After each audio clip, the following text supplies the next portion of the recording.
Ya. Bien, oramos para que comencemos. Le damos gracias, Señor, en esta hora porque podemos reunirnos para continuar con nuestra clase y estudiar lo que es la historia de nuestra iglesia y de tu pueblo a través de los siglos. Pedimos tu dirección, tu compañía en lo que vamos a repasar, que saquemos el mejor provecho para nuestro aprendizaje y también para poder realizar nuestro trabajo, el que tú nos has encargado en la vida de cada uno de nosotros. Lo pedimos rogando tu presencia y tu compañía en el nombre de Jesús. Amén. Bien, bien. Eh, Antes de que podamos eh, comenzar nuestra clase, yo quiero compartir con ustedes un video que refleja en parte lo que fue la persecución en tiempos pasados. Puede que ustedes lo hayan visto, yo esté compartiendo un video que ustedes conocen. Así que vamos a ver si lo tenemos aquí. Pero vamos a compartir el sonido. Si no, no lo van a ver. Compartir sonido. Ahí está. Ya. Vamos a mirar dura algunos minutos este video. Así que si tienen su camarita chiquitita, traten de ponerlo en más grande y ver lo que algunos cristianos están informando que está ocurriendo en nuestro mundo en la actualidad. ¿Por qué? ¿Por qué lo traigo a colación? Porque esto lo vimos y lo hemos mencionado en nuestras clases pensando que la persecución de los cristianos se dio allá en los tiempos pasados y como que en la actualidad eso no se está dando. La verdad es que podemos estar bastante equivocados con lo que a continuación vamos a ver. Así que le comparto este video que un hermano de otra iglesia me compartió y considero significativo que lo podamos considerar. Ahí va el video.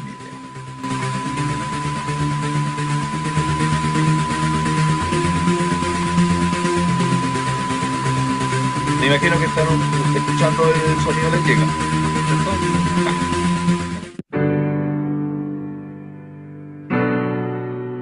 For the last year, I've been hearing about the persecution of the pastors and the missionaries and just the Christians in general in India, in the Orissa area.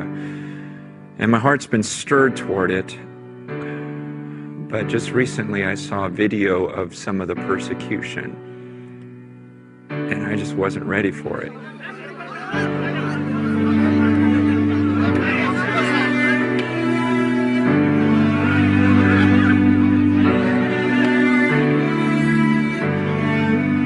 I understood what was going on over there, and then I saw the video and I wanted to throw up when I was done watching it.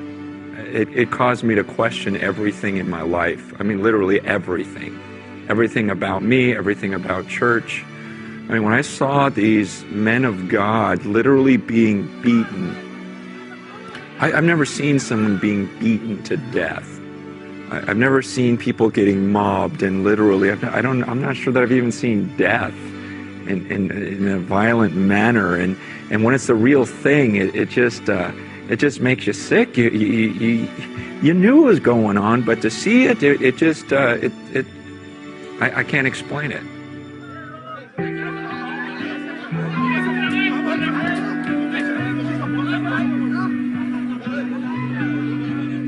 It made me really sick to think of people that may lift me up because I have a gift of communication, or some other Christian who has an ability to sing or play an instrument, and how we lift these people up as our heroes or great writers, or when these are the ones that in their lives look like Christ. And See, when we make a popular author or speaker our hero, then it's easy to go, oh, yeah, I want to become like him. But then when we look at these martyrs and these people who really have died for the gospel, if we lift them up to be heroes, we have to constantly ask ourselves the question, do I want to be that?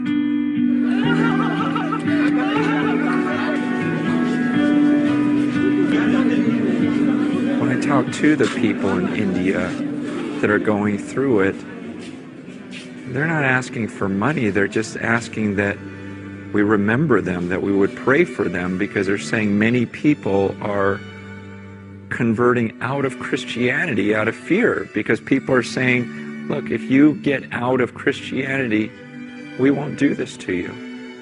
And so people are scared, and so they're saying, would you just pray for us for courage? And I don't know what emotions go through your mind when you see some of these images, but what they're asking for is, would you channel that toward prayer for us? I mean, you've listened to me speak for 3 or 4 minutes. Could you spend the next 3 or 4 minutes praying for our brothers and sisters in India? Seriously praying for them.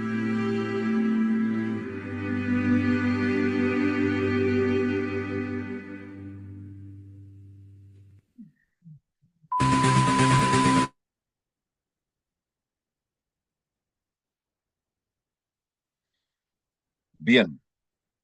Eh, Podría preguntar qué impresión les causa este video, porque cada uno de nosotros yo creo que ya sabe lo que puede pasar. Hay otro que es mucho más terrible. Lo tenía aquí, pero no lo voy a pasar, no lo vamos a compartir en esta clase. Lo haremos en la próxima. Pero hay una cosa que podemos deducir a partir de lo que estamos viendo, mis hermanos. No es fácil en algunas partes del mundo ser cristiano. Es muy inocente pensar que las persecuciones donde los hijos de Dios, cristianos y cristianas, eran golpeados, como ustedes ven allí en ese video, golpeados en la India, con palos, con patadas y otros objetos que vamos a ver en otro país como Costa de Marfil, eh, son cosas del pasado, no son cosas del pasado. Hoy día hay hombres y mujeres que por su fe sufren y que no le es fácil ser cristiano. Lo que nos recuerda que Cristo nos dijo que íbamos a vivir en un mundo difícil, que por su fe íbamos a ser perseguidos y que íbamos a ser maltratados, incluso asesinados, pensando que eso honraba a Dios incluso. Así que creo que este video nos puede ayudar a reflexionar sobre nuestro cristianismo. Haríamos nosotros si nos enfrentáramos a una situación como la que enfrentaron nuestros primeros hermanos en la fe allá en los tiempos primitivos de la iglesia que estamos estudiando ahora, o nos tuviera que enfrentar en países como los que estamos viendo donde esto está ocurriendo? ¿Cómo sería nuestra fe? ¿Qué le diríamos a nuestras familias, a nuestros hermanos, a nuestras iglesias? ¿De qué manera nosotros enfrentamos esta situación? Queda para la reflexión de cada uno de ustedes. De hecho, esto está quedando grabado, así que cuando repasen la clase tendrán la oportunidad de repasar el video que pasamos y contemplar ya con mayor detenimiento esta situación. Que esto nos fortalezca y nos ayude a ver que eh, ser cristiano es una situación para estudiantes. Entonces ahora a irnos nuevamente a nuestra clase, mis hermanos. Ahora sí, al contenido de lo que habíamos estado viendo la semana pasada. Habíamos quedado con los primeros conflictos y hablamos, conversamos del conflicto de Pascua, que trae esa lucha entre lo que es la iglesia de Roma y la iglesia de Antioquía, que estaba en el norte de Egipto, en África, y el resto de las iglesias que estaban en Oriente, donde están ubicadas las 7 iglesias que se mencionan en Apocalipsis, ¿ya? Si hablamos de las iglesias de Oriente, estamos hablando de las iglesias de la zona donde en primer lugar predicaron los apóstoles, donde primero predicó Pablo, y que dieron lugar a iglesias como las que se mencionan en los primeros capítulos, el capítulo 2 y 3. Bueno, el capítulo 1 también se menciona que son las iglesias, las 7 iglesias del Apocalipsis. Estas estaban ubicadas en Oriente. Estas iglesias se enfrentaron a los primeros ensayos de la iglesia de Roma, pretendiendo la hegemonía y la superioridad frente a las demás iglesias, argumentando que tenían la tradición apostólica, que la iglesia había sido fundada por el apóstol Pedro, diciendo que Pedro, cosa que no se ha podido probar hasta el día de hoy, Pedro habría sido papa en Roma durante 20 años por lo menos, lo que no es completa ni efectivamente cierto. Vamos a avanzar, mis hermanos, y vamos a ir comentando lo que estamos viendo ahí dentro de nuestra imagen. El gnosticismo. El gnosticismo es una herejía que atacó a la iglesia y que hasta el día de hoy la afecta. Este movimiento fue el movimiento hereje que casi conquistó a la iglesia con sus ideas, casi la dominó, la infiltró con muchas ideas raras, espiritualistas, pero que finalmente no lograron tener el dominio de la iglesia. Por la gracia de Dios, es Dios quien dirige la iglesia. Esta herejía no logró su objetivo. La herejía gnóstica, tal y como lo describimos allí, fue una de las más abarcantes y peligrosas de todas las herejías que alguna vez hayan atacado al cristianismo, y ninguna estuvo tan a punto de haber triunfado sobre la iglesia como este pensamiento. Aunque no hubo un triunfo formal, sí ejerció influencia en la iglesia cristiana hasta, hasta el día de hoy se deja sentir esta influencia eh, que atacó a la iglesia. ¿Qué dicen algunos cristianos? El diccionario de la iglesia primitiva, un libro que ustedes pueden encontrar que está en en la librería La Cruzada, también se puede encontrar aquí en internet, en PDF, y se llama así, precisamente así, Diccionario de la Iglesia Primitiva, y dice: el grupo más grande de herejes durante el periodo de la iglesia primitiva, el gnosticismo, empezó mientras vivía todavía el apóstol Juan. Estamos hablando del año 80 por lo menos. Y vivió bajo varios nombres hacia la mitad de la Edad Media. Había muchas variaciones en su doctrina, pero todos tenían un punto en común. ¿Qué era lo que afirmaban esencialmente? Punto uno: afirmaban haber recibido una ciencia superior que ellos encerraban bajo el concepto de gnosis. La palabra griega gnosis significa ciencia, significa conocimiento.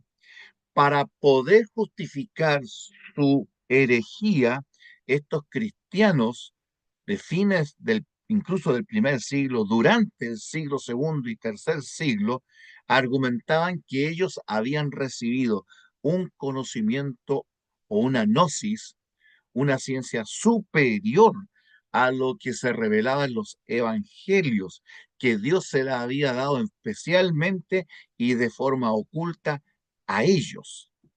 Por lo tanto, creían que los seres humanos habíamos sido creados por un ser inferior a Dios, que este ser inferior no era el del nuevo. Testamento, sino que era el Dios del Antiguo Testamento. Esta herejía van a ser los primeros en sugerir que la iglesia cristiana evangélica debería rechazar el Antiguo Testamento, porque en el Antiguo Testamento se presenta a un Dios sangriento que mandó a hacer guerras y que dirigía guerras. Y ahí menciona los ejemplos de Moisés cuando se tuvo que enfrentar a los pueblos cananeos, o el Dios que dirigía las batallas en que se enfrentó David con sus valientes. Eso para ellos era un concepto de un Dios lleno de odio y sangriento, y que ese Dios era Jehová, y que ese Jehová, ese Dios del Antiguo Testamento, no podía ser el Padre de nuestro Señor Jesucristo, porque el Señor Jesucristo es un Dios hecho hombre que nos trajo un mensaje de paz, nos trajo un mensaje de amor, de gracia y de unidad entre los hombres. Un hijo así, un Dios así como es Jesús, no concordaba con estos cristianos que tuviera un padre como el Jehová del Antiguo Testamento. Así que uno de los principales herejes que surgen en esta época van a ser Cerinto, por un lado, que vivió en tiempo de Juan, e incluso hay relatos primitivos que dicen que Juan se habría encontrado con Cerinto. Cerinto le habría preguntado al apóstol Juan, ya el anciano apóstol Juan, y le habría dicho, ¿tú sabes quién soy yo?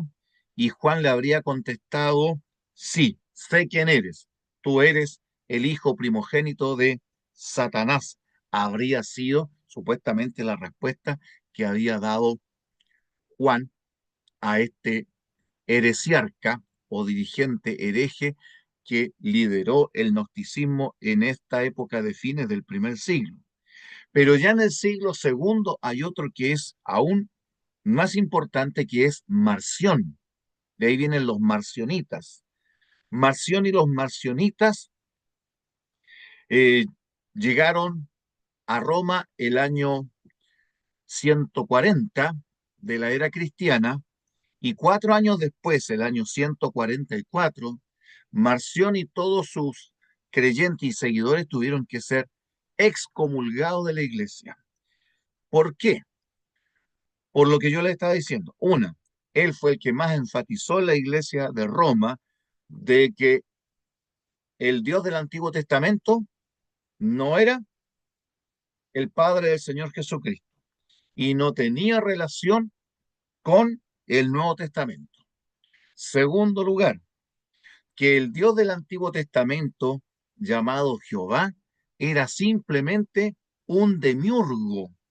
Los demiurgos eran como demonios con mucho poder, y que este demiurgo, los cuales eran siete demiurgos, siete demonios, que vivían en los siete planetas que se observaban en ese tiempo, que era la Luna, el Sol, Marte, Júpiter, Venus, ¿ya? Urano, estos siete planetas que se veían a simple vista, allí moraban estos siete demiurgos, que eran siete demonios. Uno de ellos, enseñaban los gnósticos, se llamaba Jehová, y ese Jehová es el Jehová del Antiguo Testamento, y ese Jehová habría creado al ser humano materialmente.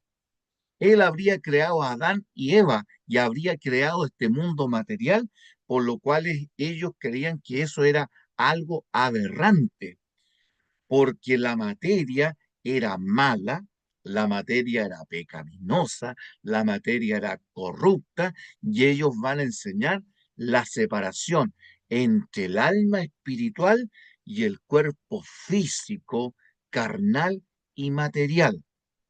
¿Qué va a provocar este concepto? Va a provocar que en el siglo tercero y cuarto y quinto surgieran algunos, una clase de cristianos que se castigaban a sí mismos y que enseñaban que el cuerpo no había que darle lo que él pedía. Por lo tanto, se alimentaban mal, se vestían mal, se azotaban y se golpeaban el cuerpo. Llevaron a tal extremo estas ideas fanáticas que algunos de ellos, para mostrar que castigaban el cuerpo y eran espirituales, vivían en cementerios y dormían en sepulcros o se acostaban al lado de sepulcros para mostrar su renuncia, su muerte a este mundo y su supuesta vida espiritual. No se alimentaban más que, miren las cosas aberrantes y extrañas, de los granos de trigo o de maíz que encontraban cuando escarbaban el excremento de animales. De esos granos los sacaban y de eso se alimentaban. Otros se subían a tipo pilares y ahí estaban todo el día supuestamente meditando, supuestamente orando a Dios, y no le predicaban el evangelio a nadie, sino que ahí vivían arriba de esos pilares y esperaban la lástima de la gente, que de vez en cuando les dejaba un poco de agua o les tiraban algo de alimento que ellos recibían y comían, y ahí seguían en esa actitud supuestamente espiritual. Otros vivían arriba montados por años y a veces toda la vida encima de árboles. San Antonio, el famoso San Antonio, fue un hombre que vivió solo en la más completa soledad en los desiertos de Egipto durante 20 años de soledad. Y después de 20 años, según el biógrafo, el que escribió la vida de San Antonio, escuchaba que éste se lamentaba al decir que todos esos años que había vivido en la soledad del desierto y todavía no podía vencer sus pensamientos pecaminosos que tenía en su mente y en su corazón. Todo esto, mis hermanos, producto del concepto equivocado que planteó el hereje Marción de que la materia y el espíritu se contraponían unos a otros y de que Jehová del Antiguo Testamento era el que había creado este mundo material y que eso era una aberración. Entonces, ¿qué planteó él para mostrar su resentimiento contra el Antiguo Testamento y en contra de Jehová del Antiguo Testamento? Él sugirió que los cristianos no debían seguir a Jehová, ni debían leer sus escrituras. Por lo tanto, le dijo, los cristianos debemos leer solamente el Nuevo Testamento. El Antiguo Testamento no, porque eso es del Jehová, del Dios corrupto y sanguinario y asesino que tenían los judíos. El Dios de los judíos malo, según el Marción. Por lo tanto, nosotros todos los sábados, ya que los sábados los judíos guardan ese día en honor a Jehová, nosotros aquí en Roma vamos a ayunar todos los sábados en rechazo a los judíos. Y aunque parezca sorpresivo, en esta época todavía, mis hermanos, había cristianos que creyendo en Jesús guardaban el sábado, todavía tenían el sábado como día de reposo, y otros que guardaban el domingo. Y esto creó una controversia en la iglesia de Roma. Otra discusión, ahora con los gnósticos. Por lo tanto, el obispo de Roma y la iglesia de Roma, el año 144, excomulgó, expulsó de la iglesia a Marción y a todos sus seguidores. pero la influencia de su pensamiento quedaron en muchos cristianos en la iglesia. Una de las cosas que Marción enfatizó fue en los escritos paulinos. Pablo, Pablo, Pablo, y él hablaba mucho de Pablo. Claro que lo interpretaba mal a Pablo, pero él hablaba de Pablo, Pablo, Pablo, y el principal apóstol era Pablo. Entonces, ¿qué hizo la iglesia de Roma? Para contrarrestar la influencia de Marción, que hablaba tanto de Pablo, de la importancia de Pablo y del liderazgo de Pablo, la iglesia de Roma dijo, tenemos que hacer algo. Aquí nosotros vamos a enfatizar entonces la importancia de Pedro. Es increíble, mis hermanos, que esta influencia de Marción, enfatizando a Pablo, hizo que la iglesia de Roma pusiera énfasis sobre Pedro, pero se fueron al otro extremo. Le dieron tanto énfasis a Pedro que inventaron historias como que Pedro había sido papa en Roma y establecieron el primado de Pedro en Roma para después finalmente convertir a Pedro en papa de Roma y que la iglesia de Roma seguía la tradición petrina y toda esa cuestión se desarrolla y se desenvuelve en lo que hoy día la iglesia de Roma tiene como tradición diciendo que ellos son los que siguen la tradición de Pedro y que el papa es el sucesor de Pedro. Y hoy día andan todos asustados por la muerte recientemente del papa que tenían y temen que venga un siguiente papa que puede ser el papa apóstata o hereje que según unas profecías que ellos creen que pueden cumplirse, va a tomar el nombre de Petrus II o Pedro II y este papa supuestamente Petrus II desharía y desmandaría a la iglesia de Roma que ha vivido durante tantos años. Pero todo esto, mis hermanos, ¿de dónde surge? Surge de este concepto hereje que los gnósticos transmitieron en la iglesia cristiana. Imagínense, el concepto de la primacía de Pedro en Roma es efecto de lo que hicieron los gnósticos. El rechazo que se tiene hacia hasta el día de hoy, que algunos cristianos dicen, no, nosotros solamente Nuevo Testamento, el Antiguo Testamento no, porque nos regimos por el Nuevo Testamento. El primero que sugirió eso no fue un cristiano, ni fueron los apóstoles, menos Jesucristo. Porque recordemos que el Señor Jesucristo, una vez resucitado, caminando con los discípulos que iban a Emaús, ¿qué hizo el Señor? Y partiendo por Moisés y pasando por todos los profetas, les enseñaba lo que de él decían en las Escrituras. Jesús nunca invalidó el Antiguo Testamento, pero la influencia herética de los gnósticos y de Marción hicieron que hoy día haya cristianos que piensen, no, nosotros el Antiguo Testamento no, dejémoslo ladito nomás, quedemos con el Nuevo. ¿Hasta dónde uno se pregunta después de casi 2000 años estamos sufriendo la influencia todavía de este hereje Marción y sus ideas gnósticas? ¿Se dan cuenta que hay algunas cosas que nosotros tenemos que si nosotros preguntábamos, ¿por qué hoy día hay cristianos que dicen, y hay iglesias dicen, no, guiémonos solamente por el Nuevo Testamento?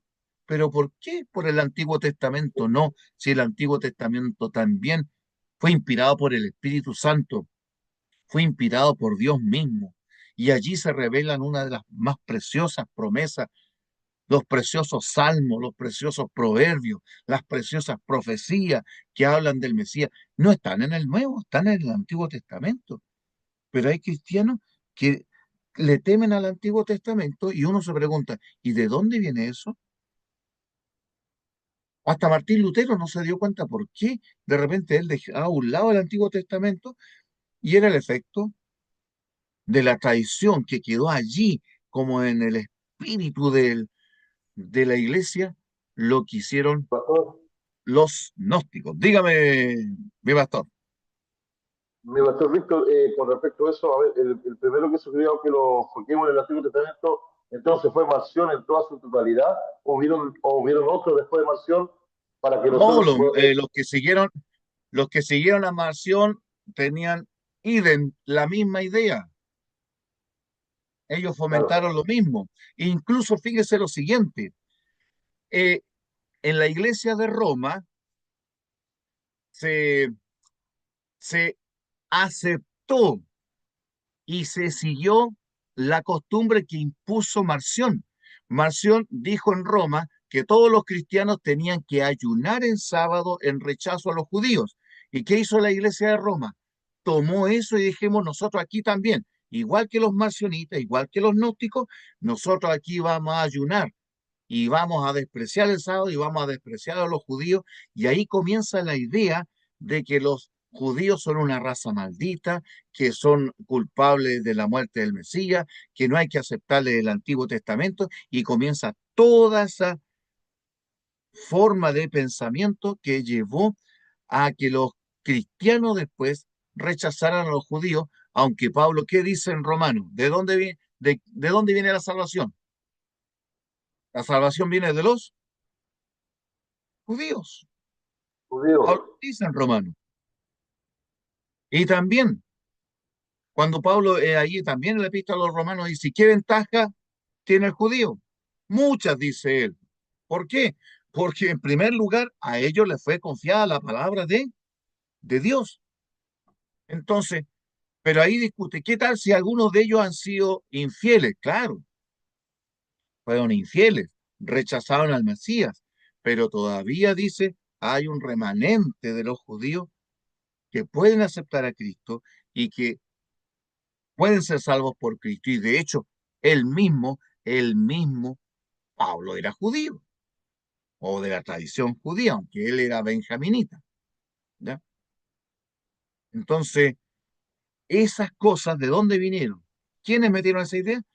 Marción y los herejes gnósticos transmitieron muchas de las cosas que hasta el día de hoy las tenemos aquí, claro, mucho más suavizadas, pero se nos quedaron pegadas en nuestro cristianismo. Espero responder la pregunta, mi estimado pastor. A ver, mi doctor, a ver, obviamente conmoción, o sea, no moción, conmoción a los herejes que participaron directamente de tal manera que por eso nosotros somos personas malditos para ayunar, a lo mejor dicen, no, ayunen tanto, no oren tanto, todo eso viene de ahí. Pero ¿quiénes son, mi pastor? ¿Hay nombres de estos herejes a continuación o lo vamos a ver más adelante?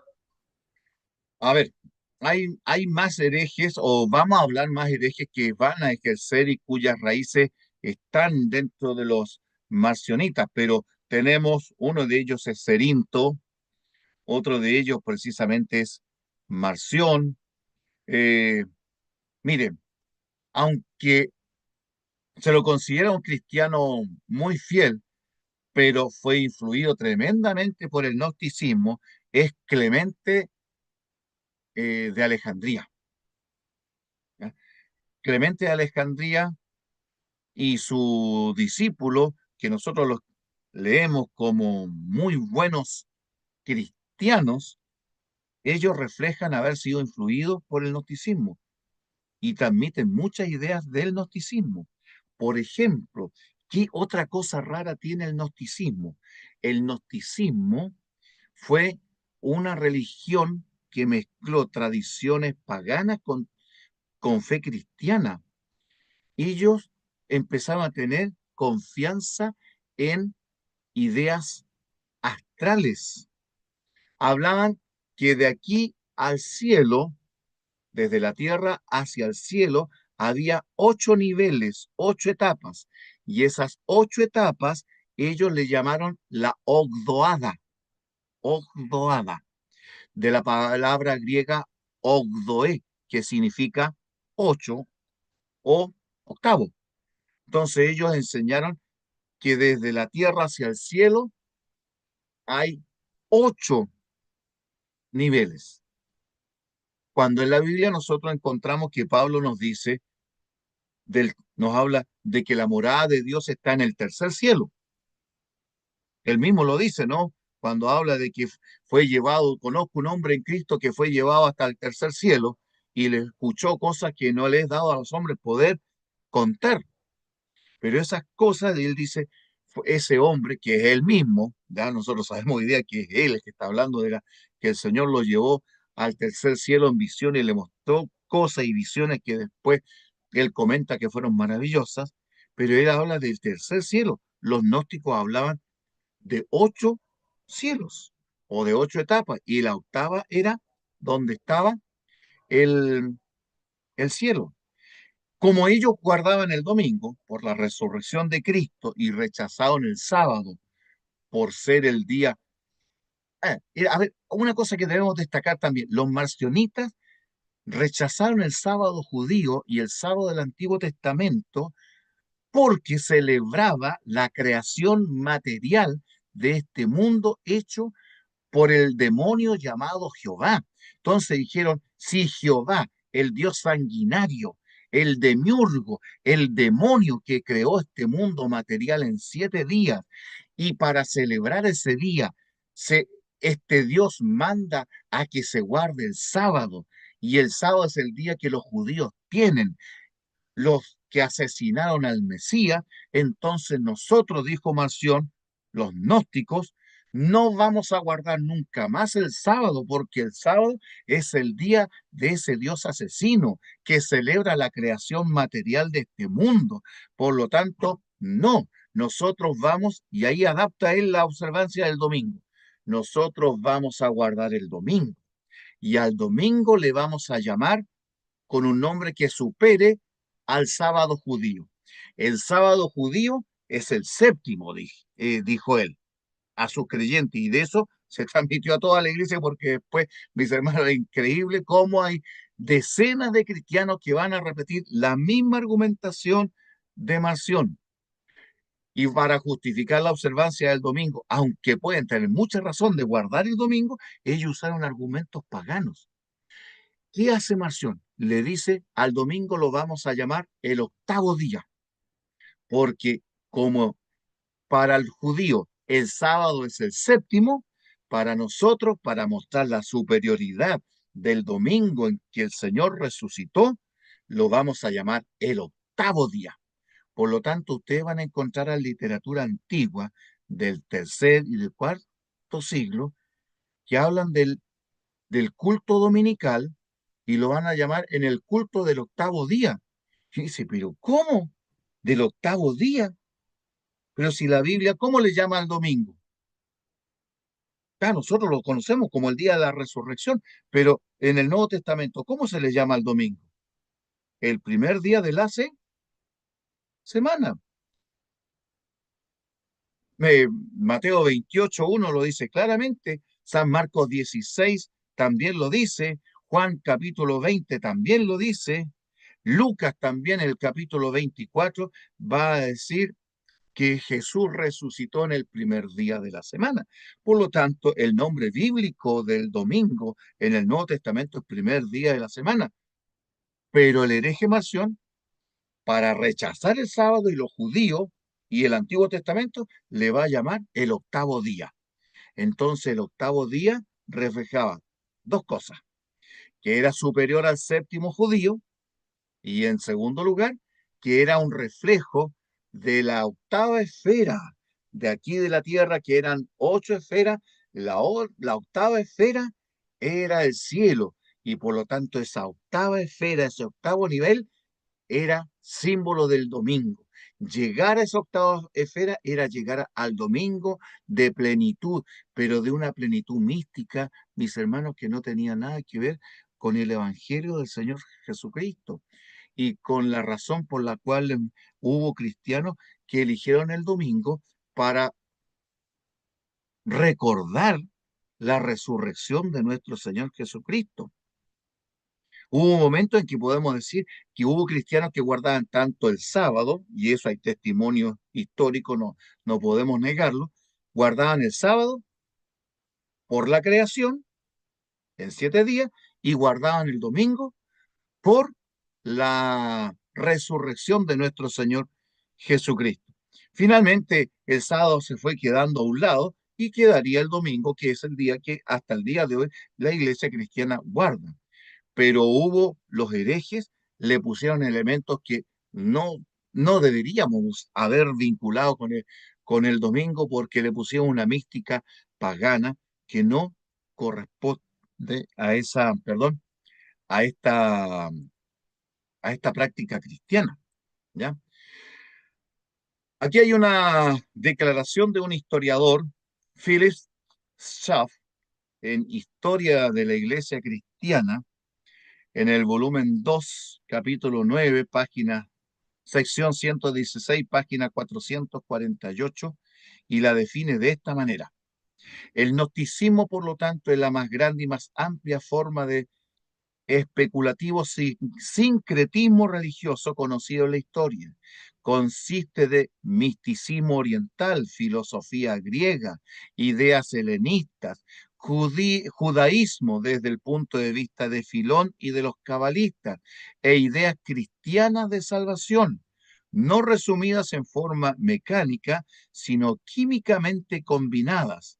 El periodo del florecimiento de las escuelas gnósticas fue el siglo segundo después de Cristo. Y lo que yo les destacaba, fíjate que ahí este historiador está destacando todos los elementos. Fíjense, en la fe cristiana no tiene nada que hacer el misticismo oriental, nada que ver la filosofía griega, nada que ver las ideas helenistas, fuera. Incluso las ideas del judaísmo, fuera, porque Filón fue un místico. Los cabalistas también. Lo único que debiera haber tenido es ideas cristianas de salvación en plenitud, pero el gnosticismo tomó todo esto y lo que hizo fue manipular y alterar la fe cristiana. Y eso es lo que hoy día, hasta el día de hoy, nos afecta cuando hoy día hay cristianos que creen que no hay que cuidar su salud corporal, no, que todo es espiritual, que a veces se vuelven místicos y que hablan de esferas especiales. No, no, no. Nosotros tenemos que ser con una mente en el cielo, pero con los pies sobre la tierra, ¿ya? Mientras estamos en la tierra tenemos que predicar el evangelio y no como ellos hicieron, aislarse, apartarse del mundo y no predicar el evangelio y creer que con eso se hacía una vida cristiana efectiva. Pensamiento gnóstico. El dualismo espíritu-materia que yo le estaba recién comentando fue una de sus más destacadas características. Otro era que distinguía y concebía a Dios como el ser supremo abarcante ante cual se explicaban lo que yo le decía, esos 8 eones que eran de aquí a la tierra hasta llegar al cielo y que lo llamaron la Ogdoada. Ese número 30 es por una cita de Pie de Plana de donde tomé el, esta referencia. Así que no le hagan caso a ese número 30. Es la Ogdoada. Estos eones o esferas les guían o seguían los arcontes o poderes demoníacos que según ellos creían habitaban en los 7 planetas que se observaban en aquella época a simple vista. ¿Ya? ¿Qué tenemos que decir para que sigamos avanzando y superemos ya el tema de los gnósticos? Según ellos, la creación material, como les decía, fue una de las cosas a la cual más se opusieron los gnósticos. En el periodo de la naciente iglesia, siglo segundo, siglo tercero, ya que calificaban la creación material como un error cometido por uno de los eones, el cual había creado a un demiurgo. Ese demiurgo era Jehová, ¿no? El cual dio origen a este mundo material y al hombre que habita en este mundo y se halla, por lo tanto, sometido a la influencia de los arcontes o planetas. Fíjense, nótese, ya estos enseñaban que el ser humano estaba sujeto a la influencia que podían ejercer espiritual o mística los planetas. ¿Dónde han escuchado ustedes que nosotros estamos bajo la influencia de planetas? ¿No han escuchado así? Hoy día, y le dice, los de tal cuestión van a estar van a ser influidos por Saturno. ¿Quiénes dicen eso? Los que aparecen en la televisión dándonos el horóscopo. No, los de Géminis, no, los de Géminis, esta vez, durante esta semana o este periodo, van a estar influidos por la Luna. Así que el planeta regente va a ser la Luna. ¿Quiénes los decían esto? Los herejes gnósticos hace 1900 años atrás. Nada nuevo bajo el sol, ¿no, mis hermanos? Nada nuevo bajo el sol. Así que estamos sujetos a la influencia de los arcontes o planetas que tratan de influir sobre cada uno de ellos. Aquí se encuentra una de las grandes controversias que sostuvieron con el cristianismo, ya que no creían los gnósticos que la creación del mundo fuera el producto del amor de Dios, del Dios supremo. Esta era una de las enseñanzas bíblicas que más detestaban y se mantuvieron lejos de ella para solucionar el problema que se planteaba con la creación, no hallaron mejor solución que alegorizar el significado de las escrituras del Antiguo Testamento. O sea, todo esto, no, esto es una alegoría, es una figura, se quiere decir otra cosa completamente distinta. Ni siquiera como parábola, sino como una alegoría mística, una cuestión más rara todavía, especialmente aquellas partes que les causaban problemas con su doctrina o, o las postuladas que ellos tenían. Y ahí están algunos de los libros que se pueden leer, mis hermanos, que nos hablan sobre la influencia del gnosticismo. De Justo González, Historia del Cristianismo, volumen 1, página 132, y ahí están las páginas, especialmente Montserrat Torrens, Los Gnósticos. Son obras que ustedes pueden encontrar, si las buscan, están en internet. Están en internet, ustedes las pueden encontrar y leer ya un poquito más. Les aseguro que la lectura es pesada o es una lectura desagradable porque uno dice, oh, los enredos que tienen aquí. Eh, Nosotros hemos tratado de hacerla más sencilla con esto, pero realmente son complicados sus pensamientos y sus ideas que ellos tenían. Eh, Pasemos a este punto. Pasemos a este punto. Cismas y herejías más tempranas que tuvo la iglesia. Con lo primero que tuvo que enfrentarse, así como se tuvo que enfrentar a los gnósticos, con los primeros que tuvo que enfrentarse fue la iglesia con los judaizantes.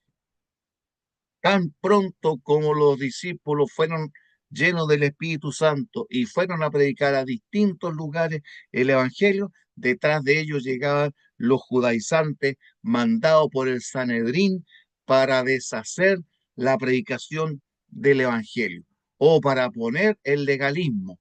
No, los gentiles tenían que circuncidarse, tanto que tuvo que venir el concilio de Jerusalén, que está en Hechos 15, para que los discípulos, los apóstoles, junto a Pablo, dijeran, no se atormente más a los gentiles, díganle que se aparten de la idolatría, de ahogado, de sangre, y no se le exija la circuncisión, porque los judaizantes dicen, no, pues tienen que circuncidarse y tienen que circuncidarse. Y Pablo vuelve a decir en la epístola a los romanos y especialmente en la epístola a los gálatas, señores, ya no tiene significado la circuncisión en la sangre, sino ahora espiritualmente la circuncisión del corazón. Ahora la entrada a la iglesia o al pacto con Jehová o con Dios o con Cristo no es la circuncisión, es el bautismo, es el bautismo. Pero tuvo que luchar contra ellos. Luego tenemos los gnósticos, cuestionó la humanidad de Jesús, hablando de un conocimiento que ellos tenían que supuestamente era superior a la revelación del Nuevo Testamento y de los apóstoles. Dentro de los gnósticos, y siendo gnósticos, están los marcionitas, que hablan de un Jehová malo. Los montanistas, los montanistas fueron carismáticos, pero cuidado con los montanistas, ¿ah? ¿Por qué se los pongo aquí, mis hermanos? Porque muchos libros de historia del cristianismo primitivo ponen a los montanistas como herejes, pero yo diría, a ver, tendríamos que pensarlo muy bien. Resulta que Tertuliano, un gran defensor de la iglesia, el primer protestante de la historia, el primer protestante de la historia. El año 200 él abandonó la iglesia católica por las herejías que estaba predicando y atacó a la iglesia y denunció a la iglesia católica por sus maldades, por los errores que ya estaba cometiendo tan pronto como el año 200. Por eso que a Tertuliano se le llama el primer protestante, pero él se hizo montanista y los montanistas enfatizaban la presencia del Espíritu Santo, la necesidad del Espíritu Santo en la vida del creyente, en la vida de la iglesia y en la misión de la iglesia. Los enemigos de los montanistas inventaron calumnia para decir que los montanistas y que Montano recibía el Espíritu Santo cuando estaba con dos mujeres a la vez, pero nadie ha probado eso, sino que es un invento, una calumnia. Por lo tanto, podríamos decir que los montanistas son cristianos que aparentemente se volvieron herejes porque no seguían las enseñanzas de la ya influyente Iglesia de Roma. Además, quienes los critican muchos años después de la existencia de los montanistas. Los montanistas eran gente que ponían el énfasis en la necesidad del Espíritu Santo. ¿Cuál era su pecado? Era esto, carismáticos. ¿Y qué hablamos de carismáticos? Que ellos creían en la necesidad del carisma, del don del Espíritu Santo. Pero tenemos otros que son acá los novacia, los novatianistas o novacianos y los donatistas que hablaban de la pureza de la iglesia, pero de una manera mística, tenían problemas con la cristología, no aceptaban plenamente la divinidad o la humanidad de Jesús, la rechazaban, o simplemente no, Jesús tomó aparentemente la humanidad y nunca la tomó realmente en pleno sentido, y estos tenían esa y otra idea más. Y surgiría, por supuesto, siguiendo la línea de los gnósticos y los marcionitas, vendría después Arrio, el que cuestionaría abiertamente la divinidad del Señor Jesucristo. No, Jesucristo es una emanación de Jehová Dios. A ver, aquí yo les voy a decir una cosa bien importante. Pónganme atención a esta parte por Arrian o los arianes o arrianes o arrianos o arrio, porque las enseñanzas de Arrio provocaron el primer concilio universal de la Iglesia después del concilio de Jerusalén, que está en Hechos 15. El segundo gran concilio de la Iglesia se hizo el año 325, lo convocó el emperador, mire lo raro, lo convocó el emperador pagano Constantino, no era cristiano, fue él el que convocó a los obispos cristianos a que se reunieran en Nicea o Nicia y realizó este concilio para que se discutiera la deidad de Jesús. Constantino vio en los cristianos un grupo de personas que le podían ayudar a mantener su imperio y la unidad del imperio. Por lo tanto, cuando vio que los cristianos se estaban dividiendo por causa de las enseñanzas de Arrio, era lo que menos esperaba, cristianos divididos. No me sirven a mí los cristianos divididos, me sirve que los cristianos estén unidos y todos piensen lo mismo. Así que él vamos a decir, usar esta expresión bien folclórica, el muy patudo, creyéndose autoridad en la iglesia, convocó que se hiciera el primer concilio, el concilio de Nicea, el año 325 después de Cristo, para que los cristianos allí, los obispos, se pusieran de acuerdo sobre la deidad de Jesús. Por supuesto, Arrio creía que Jesús era inferior a Dios Padre, que era hijo de Dios Padre en cuanto a que Dios Padre creó a Jesús, y que el Espíritu Santo de alguna manera era una fuerza, simplemente una fuerza en una persona, por lo tanto, se le conoce como uno de los primeros antitrinitarios. ¿Quiénes son los que hoy día sostienen una idea parecida, mis hermanos? ¿Me pueden decir quiénes creen hoy día que Jesús no es igual a Dios Padre, que Jesús fue creado por Dios Padre y que el Espíritu Santo no es una Testigo de persona Jehová. sin fuerza? ¿Quiénes son los que sostienen esa idea?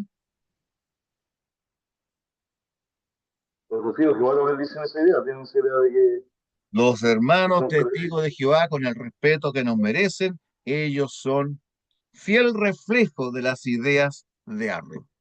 Fiel reflejo de las ideas de Arro. Ahora, le combatió a los arrianos un cristiano de África, Atanasio, y de ahí surge lo que se va a llamar después el credo atanasiano. Hasta el día de hoy se le conoce con ese nombre.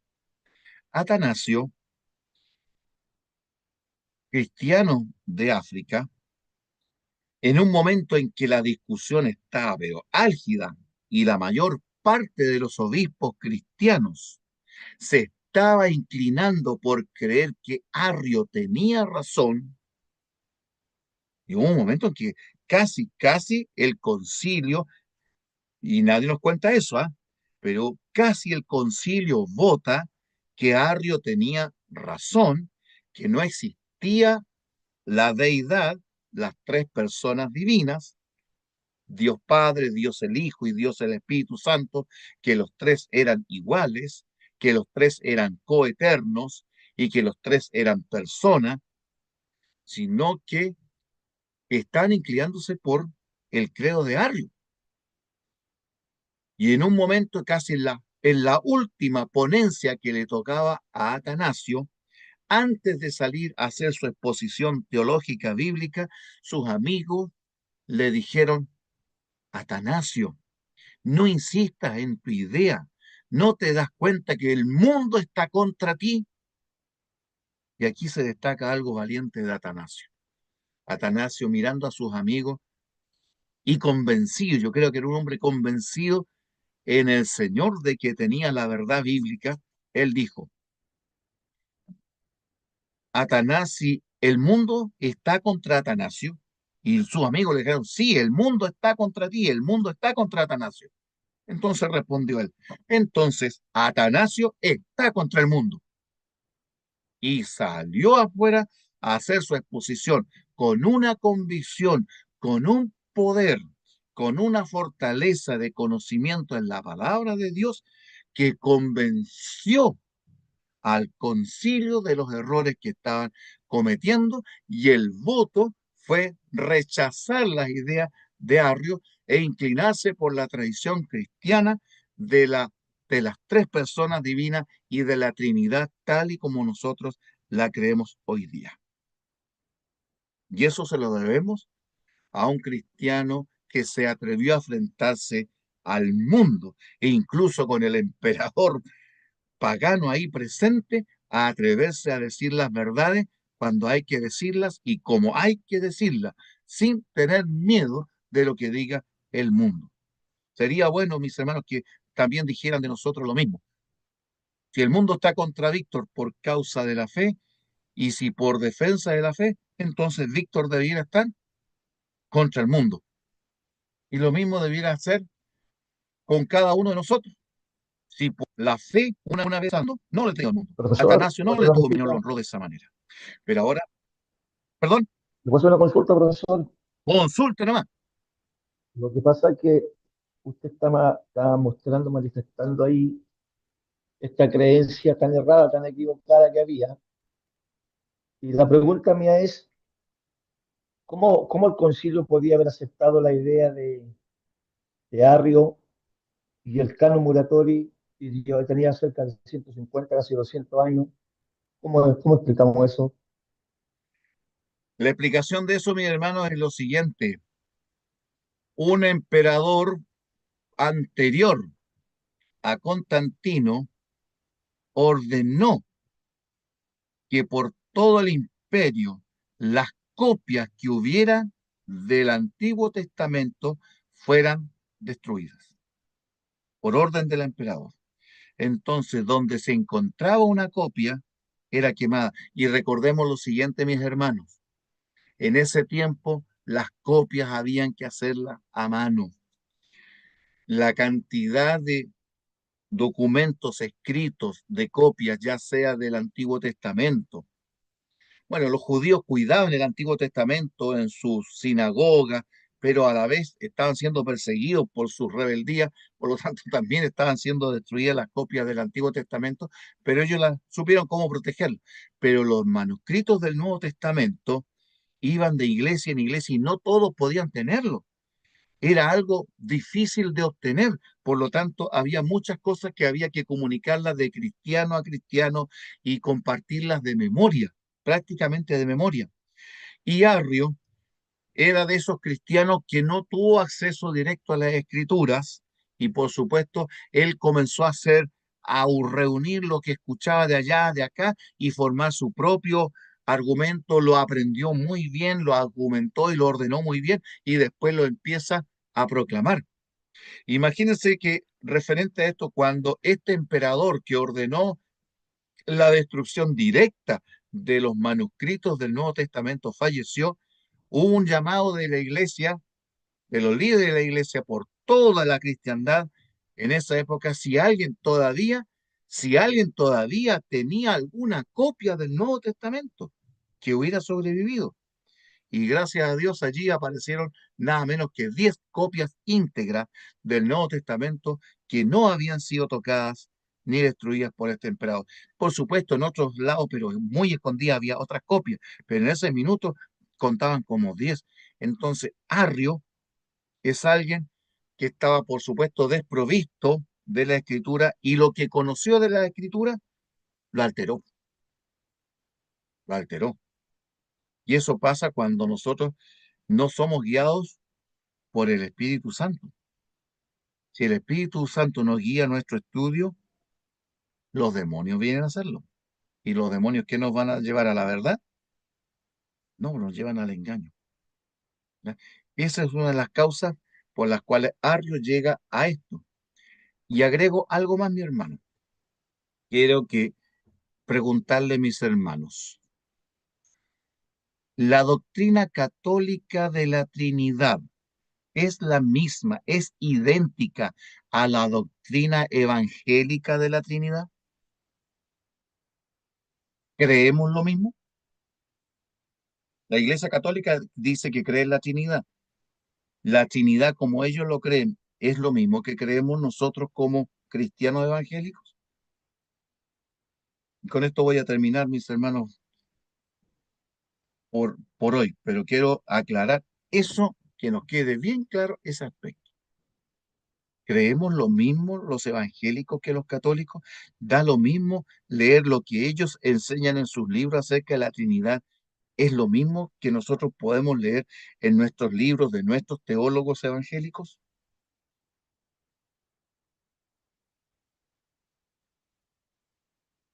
Les respondo, mis hermanos, no, no es lo mismo. Y miren lo que les voy a decir. La Iglesia Católica enseña algo que ustedes ahora se van a sorprender. Tengo el catecismo católico aquí, el último, el librado, el catecismo universal, Y ellos enseñan en ese catecismo que Jesús, miren lo que voy a partir por esto, Jesús es una emanación del Padre. Es decir, de una u otra manera, el Padre creó al Hijo, salió del Padre, y el Padre dice ya, que salga de mí el Hijo, y le da forma al Hijo. Pero como los católicos se dan cuenta, vaya, pero aquí tenemos un problema, porque si el Hijo salió del Padre tiene que haber ocurrido esto en algún momento del tiempo. Pero la Biblia me dice que Jesús es eterno, que no tiene principio ni fin.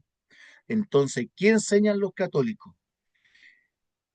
Que el Hijo está, ha estado, está y estará por la eternidad saliendo y siendo una emanación del Padre, como que el Padre está constantemente dando a luz al Hijo en en un dar a luz que nunca termina.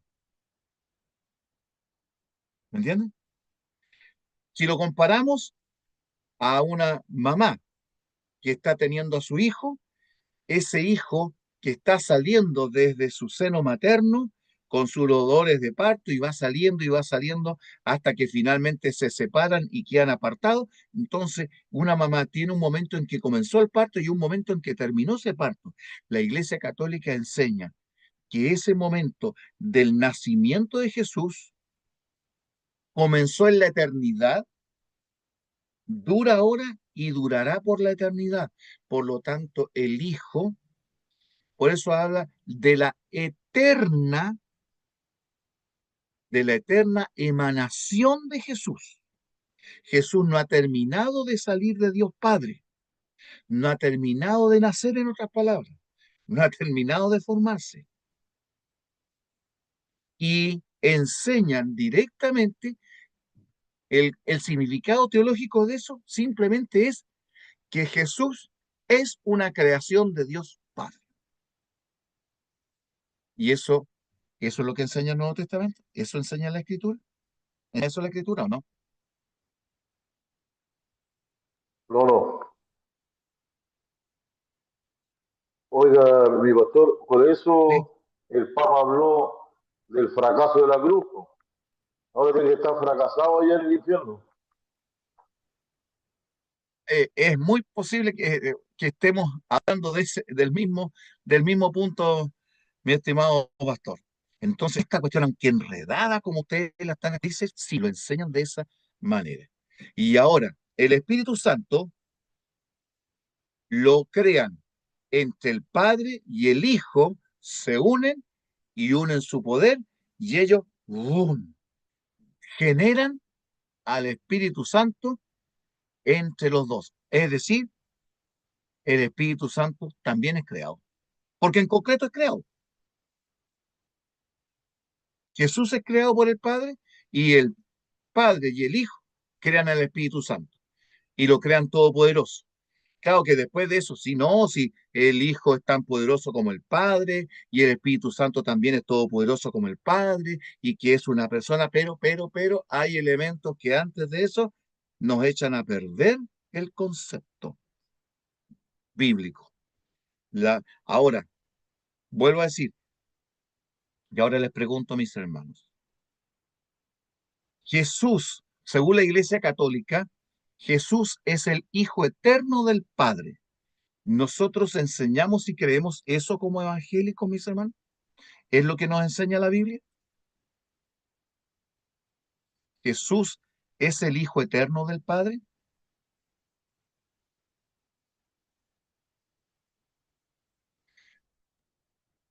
¿Tienen ustedes por ahí O- su Biblia a mano? Quiero que lean un versículo que los voy a dejárselo para que ustedes lo piensen ahí.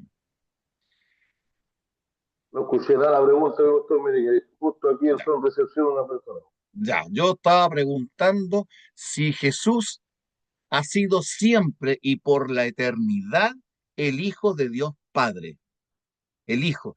Y cuando pensamos de hijo es que, vaya, tenemos un papá y de ahí sale un hijo. Jesús es eso,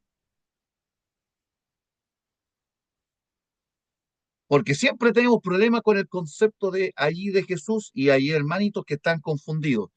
Miren, leamos y quiero que cada uno de ustedes tome Isaías 9:6 y lo vamos leyendo cuidadosamente y nos demos cuenta de cosas que están allí que a veces nosotros no nos damos cuenta y que nos responden asuntos capitales. Si yo les dijera a mis hermanos, voy a partir antes que lean el texto, les voy a decir a lo mejor la herejía. Perdónenme esta herejía, no tomen piedras, no me las tiren todavía. ¿Ya? ¿Ya? Si yo les dijera que Jesús es Dios Padre, ¿ustedes me lo creerían? ¿Me creerían eso ustedes o no? Sean sinceros, estamos en clase, así que ustedes digan, no, profesor, no le creo. No, no, yo no me voy a enojar. Ya. Aquí a veces un hermano me dice, no, no me cree. ¿Está bien? ¿No me cree? ¿Usted alguien más que no me cree? Pero ahora ¿No te leamos crees que ya Jesús es Padre de Jesús? que Jesús es Dios Padre. ¿Ustedes me lo creerían? Ya Si alguien hablamos de sinceramente me esencia, dice que no, está bien. Yo le voy a respetar que me diga que no. Hermano Máximo, es que si hablamos de esencia, yo diría que sí. ya, podríamos decir que sí, ya. Pero ahora veamos y leamos juntos lo que dice, pero creo que vamos leyendo. Ojalá todos estén con su Biblia. Mi hermano Sergio, lo veo que usted está con su Biblia ahí, pastor. Sergio, ¿me puede leer? ¿Nos puede leer qué dice Isaías 9:6? A ver, en el nombre de nuestro Señor Jesucristo dice Isaías Amén. capítulo 9, verso 6. Porque un niño nos es nacido, hijo nos es dado, y el principado sobre su hombro, y se llamará su nombre admirable, consejero, Dios fuerte, Padre eterno, príncipe de paz. ¿Sigo? Ah, no, está bien ahí. ¿Qué dice que es Jesús? Se llamará su nombre admirable, Admirable. ¿Qué más? consejero, Consejero. Padre eterno, A ver, ¿cómo? ¿Cómo es Jesús ahí? ¿Cómo lo Padre llama? eterno. Ah, vaya. A Jesús se le llama Padre. ¿Y Padre de hace poquito tiempo? Eterno. No tiene principio, no tiene fin. ¿Jesús es Dios Padre o no? Correcto. A menos que ustedes quieran borrar esa parte de ahí de Isaías 9:6 y digan, no, esto no es inspirado. No, lo siento, mi querido profeta Isaías, pero esto aquí te equivocaste. Ay, pero ¿cómo es hijo? Pero fíjense lo siguiente. Cuando el ángel le anuncia a María que Jesús va a nacer, ¿qué le dice a María? Y el santo ser que nacerá de ti será llamado ¿cómo? Hijo del Altísimo. Jesús se convierte en hijo cuando Él se encarnó y se hizo hombre. De ahí en adelante, el, y tengamos este concepto, mi hermano, para que le quede. El concepto de hijo es un título mesiánico de Jesús. Es el título del Jesús encarnado.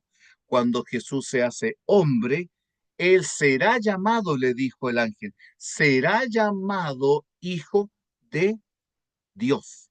Porque Isaías 9:6 nos dice que dentro de la cualidad divina que tiene Jesús es el Padre eterno y lo llama Padre eterno.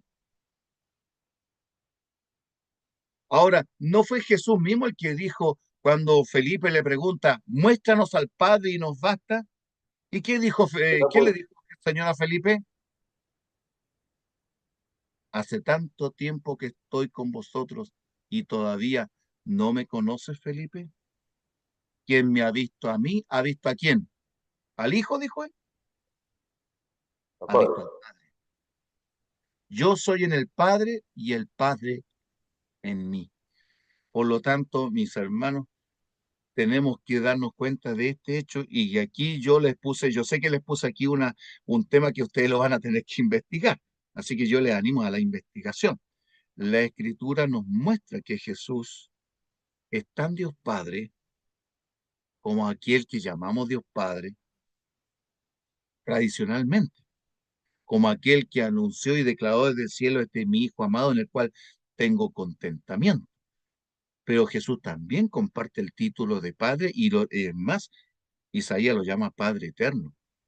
Por lo tanto, el concepto de hijo no es una condición ontológica de Jesús, es una condición mesiánica de Jesús, porque Isaías nos dice que Jesús es el Padre eterno, es el Padre eterno, tan Padre eterno como Dios Padre. ¿Y por qué es Padre? Juan nos va a contestar en el capítulo 1 de su Evangelio. ¿Qué dice ahí de Jesús? Por él fueron creadas todas las cosas, y sin él nada de lo que ha sido hecho fue hecho. Lo dice así Juan 1, ¿no?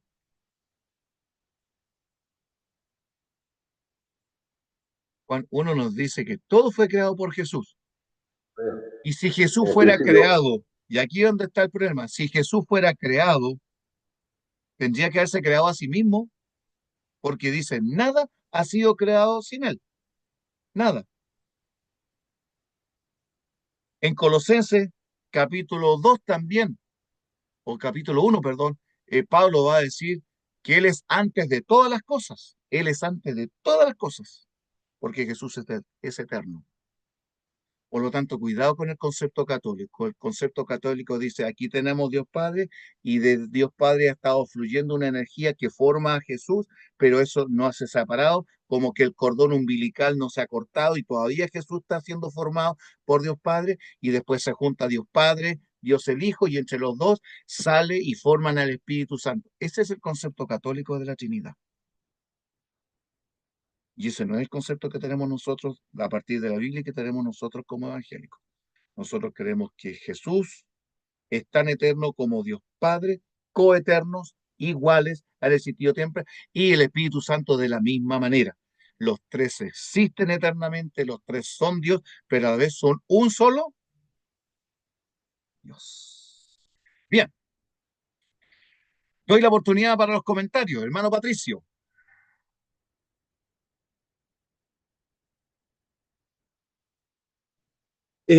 Gracias. Isaías 63:16 dice que Dios es Padre de Israel. Por lo tanto, yo entiendo que si me está diciendo que Jesucristo es Dios fuerte y es Padre, entonces yo creo que lo que se está refiriendo en su contexto, el mismo Isaías lo dice, es que de alguna manera Cristo es Padre de Israel. En otras palabras, si nosotros tuviéramos que llegar a la cristología que nos da Juan, fíjense, Juan y el Nuevo Testamento nos dicen cosas tremendamente importantes. Una de esas es cuando Jesús dice, antes que Abraham fuese, yo soy. Antes que Abraham fuese, yo soy. ¿Por qué quisieron apedrearlo a Jesús por haber dicho esa frase? Primero, gramaticalmente, así se dice. Si nosotros en un buen español se dice así, antes que Abraham fuese, yo soy, así se dice o no. O se dice, antes que Abraham fuese, yo era, porque estamos hablando en tiempo pasado. Antes que Abraham existiera, yo ya existía, pero lo tengo que decir en tiempo pasado. Pero Jesús lo dijo, antes que Abraham fuese, yo soy. Y los judíos lo entendieron, pero al tiro, de inmediato. Me imagino cómo les subió la ira, cómo se pusieron colorados y tomaron las piedras para tirárselas a Jesús, porque él dijo, yo soy. ¿Y quién es el único que es el yo soy? Éxodo 3:14. Si los hijos de Israel me preguntan quién me ha enviado, ¿qué les diré? Dijo Moisés. Así dirás a los hijos de Israel, yo soy el que soy. Y les dirás a los hijos de Israel, yo soy, me envió a vosotros. El único que puede decir yo soy es Jehová. Y cuando Jesús dice, antes que Abraham fuese, yo soy, ¿qué estaba diciendo Jesús? Yo soy Jehová. Yo soy Jehová. Es tremendo, ¿ah? Ahora, el nombre de Jehová traducido al griego, ¿saben con qué palabra se tradujo el nombre Jehová al griego? El griego en la Septuaginta, con la palabra griega kurios, kurios, donde el Antiguo Testamento decía Jehová, el tetragramatón, las cuatro letras, Yahweh, como generalmente nosotros, o Yahvé, los traductores del griego, del hebreo al griego, pusieron kurios, kurios, ¿ya? Ahora, cuando nosotros vamos al Nuevo Testamento, en Filipenses capítulo 2, nos dice que Jesús fue honrado de tal manera, después de haberse humillado hasta lo sumo, haciéndose siervo y morir. Por lo tanto, Dios le dio un nombre que está sobre todo nombre, para que en el nombre de Jesús se doble toda rodilla de los que están en el cielo y de los que están en la tierra, y toda lengua confiese que Jesús es ¿qué? Señores, qué Dios. Es Señor, para gloria de Dios Padre. ¿Saben cuál es la palabra griega ahí? Curios o Kyrios. La misma palabra con que se tradujo el nombre de Jehová del Antiguo Testamento. Cuando se lo mostré a un testigo de Jehová eso, cerró su vida, agarró su cosa y se fue al tiro.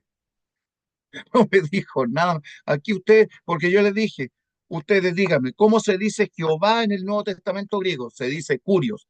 Y le mostré el griego. Aquí el griego de Filipenses dice que toda lengua confiesa que Jesús es Curios. Y ustedes me acaban de decir que Curios significa Jehová. Me están diciendo entonces que toda lengua tiene que confesar que Jesús es Jehová, para gloria de Dios Padre. Ahí se enojó, cerró la Biblia y se mandó a cambiar. La relación, hermanos, entre la divinidad es más maravillosa de lo que uno puede pensar. Dios Padre es Jehová, pero eso no quita que Jesús también sea el Jehová del Antiguo y del Nuevo Testamento.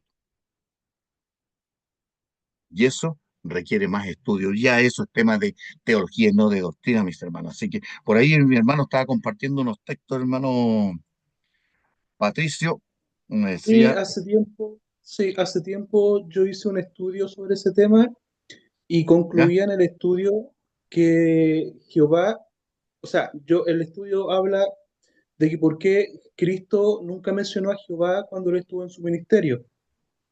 Entonces, la conclusión era que Jehová del Antiguo Testamento era el mismo Jesucristo del Nuevo Testamento. Exactamente. Además, la expresión hebrea, nosotros tenemos Jesús en griego, pero el nombre original hebreo es Yeshua. ¿Y qué significa Yeshua? Es la contracción de dos palabras, de la contracción Jehová, yo, y Shop, que significa salvar. El nombre de Jesús significa Jehová salva. Jehová salva. Y ese nombre Yeshua fue el que pasó como Jesús, que nosotros lo mencionamos como Jesús. Así que el Señor Jesucristo es más maravilloso de lo que nosotros pensamos, mis hermanos. Y Por yo digo, eso, de alabado hecho, sea Dios por ello. ¿Sí? pa- mire, y por eso, de hecho, respecto a ese tema del nombre, por eso Cristo o Yeshua o Jesús, como quieran llamarle, él dijo, he dado a conocer tu nombre, porque tanto el Padre como el Hijo comparten el mismo nombre. Dios salva. Claro, exactamente. Y esto explica por qué el bautismo, cuando da la fórmula bautismal en San Mateo También. 28, se dan cuenta que está en singular. No dice bautícenlos en los nombres del Padre, del Hijo y del Espíritu Santo, sino que dice en el nombre, un solo nombre. Y ese nombre lo comparte el Padre, el Hijo y el Espíritu Santo, en el nombre de las tres personas divinas. Alabado sea Dios por ello, ¿no es cierto, mis Amén. hermanos? Bien, no sé si alguien quiere hacer algún comentario más, pero le dejé un tema ahí. Ojalá sea motivo de investigación, de que ustedes tengan un concepto más maravilloso de quién es nuestro Dios y se sientan aún más felices por ello. Vamos, ay, no sé si hay alguna pregunta, comentario.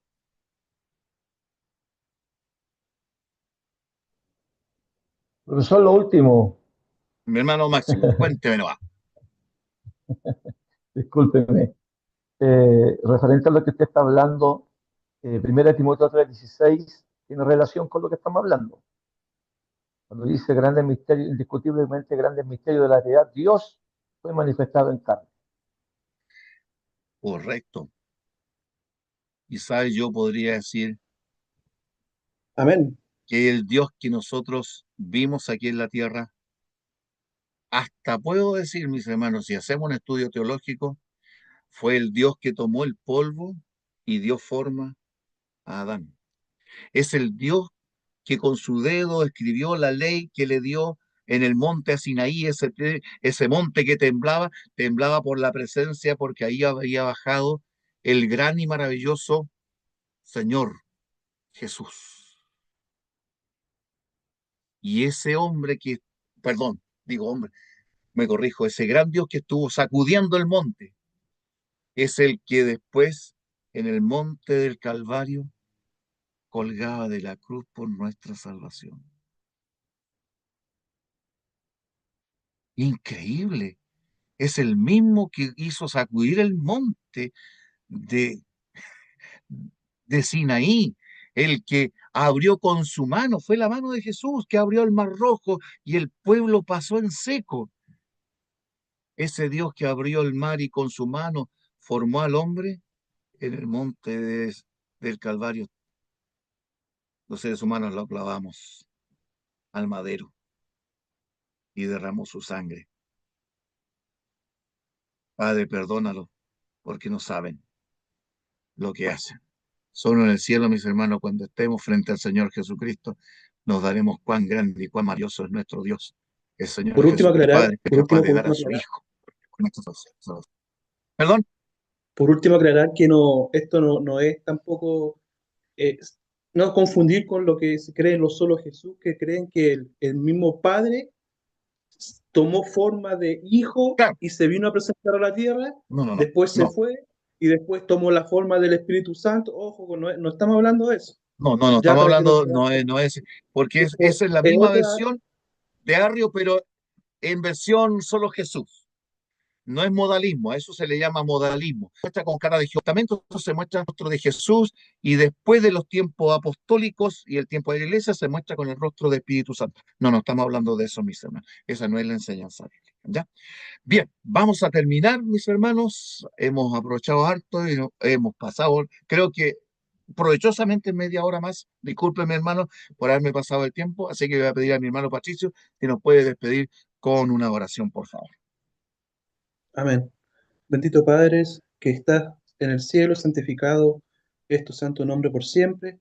Te damos gracias por esta clase. Te rogamos que tú nos guardes, nos bendigas y que podamos seguir investigando de tu palabra y poder seguir maravillándonos, Señor, de tu amor infinito, Padre bendito, y de todo lo que tú has hecho por nosotros desde el momento en que nos creaste como barro, Señor, hasta el momento en que también tú te decidiste a dar por nosotros, Señor, y te damos gracias por tu Hijo Jesucristo, Señor. Y gracias en el nombre, guárdanos, protégenos durante esta noche, bendícenos a nuestras familias también, y que estas clases puedan seguir siendo de provecho. En el nombre de Cristo. Amén. Amén. Bien, mis hermanos, que estén muy bien, que Dios les bendiga. Nos estamos encontrando en la próxima clase, si así Dios lo permite. Muy buenas noches, saludos, chaito para todos.